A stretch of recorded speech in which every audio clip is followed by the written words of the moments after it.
What's up, guys? Welcome to Illegal Alien Racing. I'm out here at Dallas Karting Complex, and I thought I would show my Vortex Rock 125cc shifter kart to you guys in a little bit more detail. And I've got Doug here with me.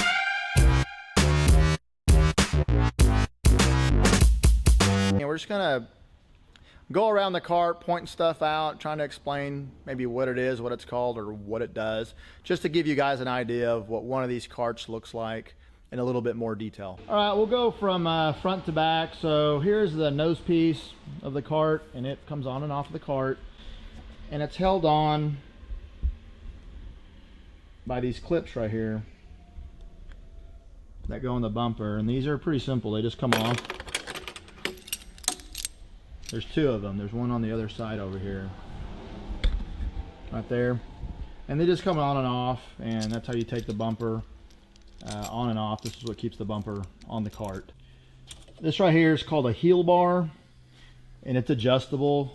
You can turn this around the other way if you're a little bit taller person. It just kind of depends on your preference and how the kart feels to you. And then this piece here slides backwards and forwards on this right here. So this is adjustable. This is something that I think if you've never had a kart and you're gonna get one, if the kart doesn't already have it on there, I think you would be a lot happier with it on there, because the kart's just gonna feel a lot better. I've driven a kart without it, and my feet are just, the heels are just kind of moving around a little bit, and it's really nice to be able to put your heels on something, and it's just a lot more comfortable when you're driving the kart. So I would definitely recommend one of those on your kart. This right here is a fuel tank vent.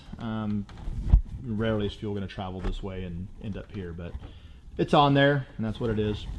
And of course, this is the fuel tank, and it's held on this knob right here. Pretty simple. Just make sure it's tight. It generally stays tight, but sometimes it can come loose on you. I've had on another kart, I had it come off before and didn't realize it. So that's something just to check here and there. This kart has four-wheel brakes. It has a single disc and caliper on the rear axle that stops the whole axle from spinning. In addition to the front brakes, this kart will stop very, very well, and it has very powerful brakes. This is the brake master cylinders. This is the front one. This is the rear one.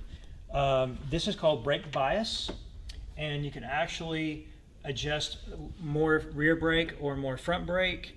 Usually on the shifter karts, we tend to run it a little more towards the front because you want more front and less rear. If you use a lot of rear brake, you're going to tend to lock up the rear, and you could spin the kart out.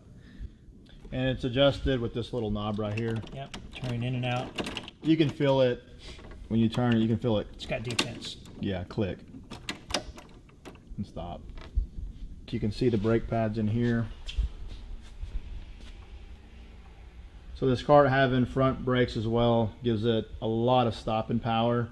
So we do have some chassis tuning devices on this kart, and this piece here will actually stiffen or loosen up the chassis depending on what kind you put in there. We do have different kinds. This one that's in it now is plastic, solid plastic.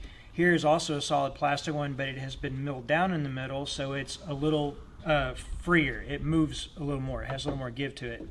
And then we also have metal ones. This is a metal tube, much stiffer than the plastic. So you put that in there too, and that'll really stiffen up the chassis quite a bit more. And then you also have the bladed ones. They're hollow, but they've been flattened in the middle, and you can actually rotate it depending on the type of tuning that you would need to do with the chassis. This is the shifter lever on the kart. How we shift the gears. First gear is forward. Gears 2, 3, 4, 5, and 6 are towards the driver. Neutral is in between first and second gear. This right here is the clutch. You don't need the clutch to shift gears or anything. You only need the clutch when you're the engine's on and you're at a complete standstill and you're taking off. That's the only time that we use the clutch. So this is a 125cc Vortex Rock engine, spelled R-O-K. It is imported from Italy. It has a 6-speed gearbox integrated into the engine.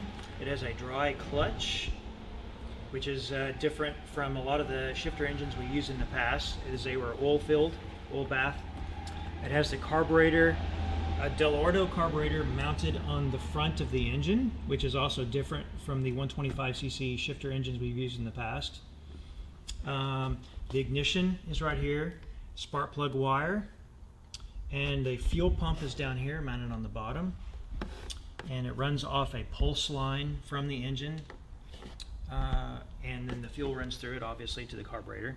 Where's the choke on the The choke is right here. We simply choke it just like that. The choke is when it's up. Yes.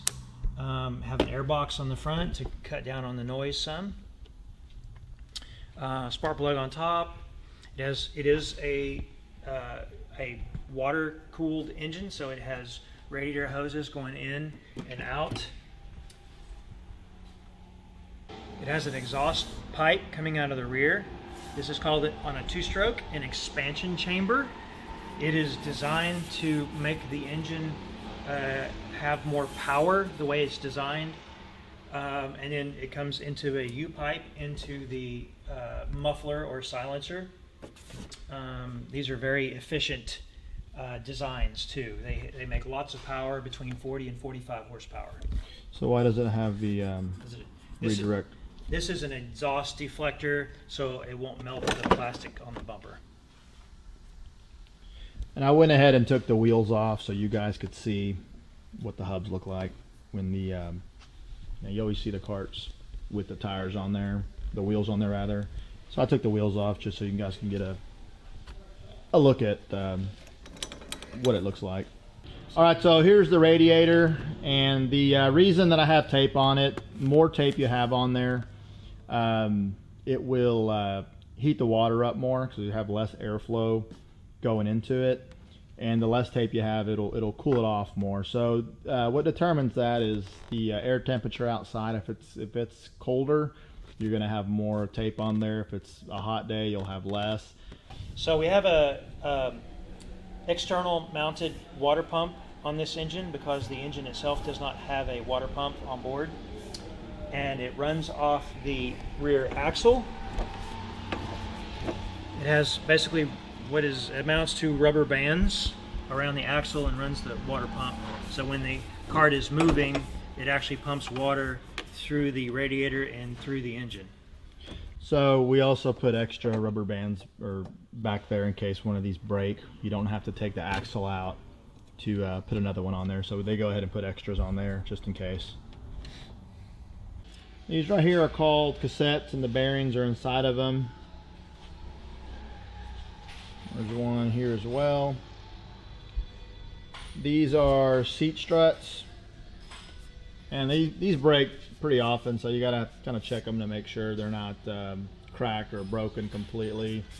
Here's the frame and the seat stay that goes to the actual seat. And the seats have these spacers on them that you can adjust the seat.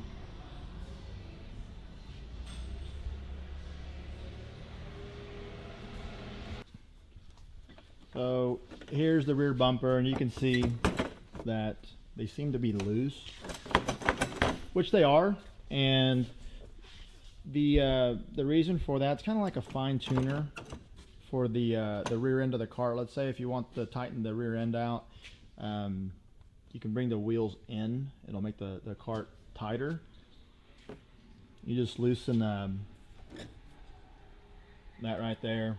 It loosens up the hub, and it'll bring this in, and you can adjust the wheels. Now if you want to fine tune the tightness, you can tighten this up or let it move. That'll give you a little bit of a fine tuning for the tightness on the rear end. Alright, so you're probably wondering what this is. These are called chassis protectors. They sell them by the foot, and they look like this. You just wrap them around your chassis. And I don't know if they work or not. I just figured I'd try it to protect the frame as much as possible. And I got orange so I could try to see, you know, I could tell a little easier if they're ground down or not compared to like black. Plus, you know, it kind of matches the Kart, so that's pretty cool. I've got some other chassis protectors on the front right here, which are really important. I definitely would get these here in the front. And then I've got one on each side on this part of the Kart. So, yeah, I definitely want to try to protect the chassis as much as possible. And keep it from getting ground down if I run over any curbs or anything like that. All right, guys, I hope you enjoyed that look at the shifter cart. And do me a favor, hit that like button and subscribe if you haven't already. And as always, thanks for watching. We'll see you next time.